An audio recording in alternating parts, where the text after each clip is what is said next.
So, if your footage keeps coming out flat, confusing, or just kind of amateur, the problem usually isn't your camera, your lens, or your settings.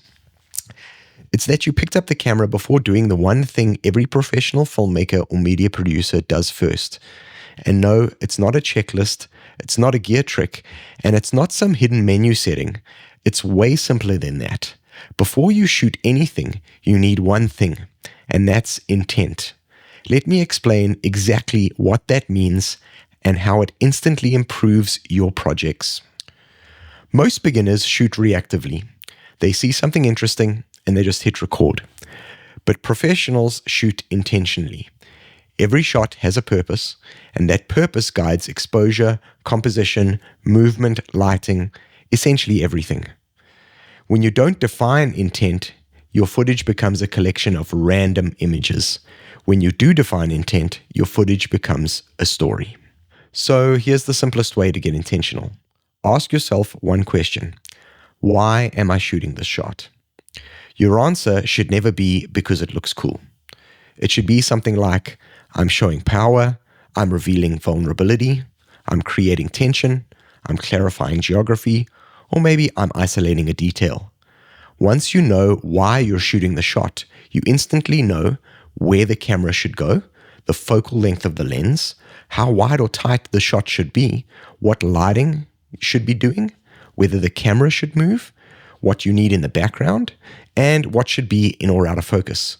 The why essentially solves the how. So one of the simplest ways to sharpen your intent is something that I teach my students, my SCORE framework.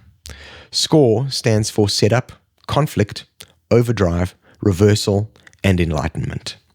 You perhaps don't need to use the full model for every project, but even asking which beat your shot belongs to will change the way that you shoot. So for example, for setup, your shots should feel calm, clear, and grounded. For conflict, shots should start to push back, closer framing, different angles, tension, and contrast. For overdrive, you escalate. There's more movement, there's closer shots, there's more pressure, there's more intensity. For reversal, something kind of flips, a reveal, a twist perhaps, or a moment where the character has to face the truth. The perspective of your shots essentially changes to reveal something new. And then for enlightenment, shots open up, they soften, they resolve. There's resolution to the story. So even if you only use setup and conflict, that alone gives your shots emotional direction instead of randomness. So let me give you a quick example of shooting with intent. Imagine that you're filming someone sitting alone in a room. Without intent, you might just grab a medium shot and perhaps call it a day. With intent, you'll ask yourself, why am I filming this? If the answer is, I want to show isolation, then suddenly you pull the camera back. You create more negative space. You let the room swallow the subject, and perhaps you use softer light that fades into the shadows. Same subject, same camera, totally different meaning. So here's something that you can do before every shoot, and it only takes a minute.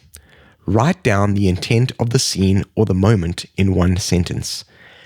That sentence should start with a verb, something like show, reveal, emphasize, contrast, hide, question, pressure. This becomes your compass, essentially. If a shot doesn't support that sentence, you don't shoot it. If a shot, however, does support it, you lean in and you make that intent visual. This is how pros make work feel purposeful, even on small shoots with no time and no budget. So if you want to improve your projects fast, stop focusing on random settings and start focusing on intent. Because once you understand why you're shooting a shot, the how becomes pretty obvious.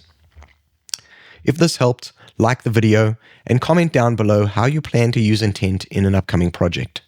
Don't forget to subscribe to the channel, and perhaps you'd like to check out this first video in my visual language series. Thanks for watching. I'll see you there.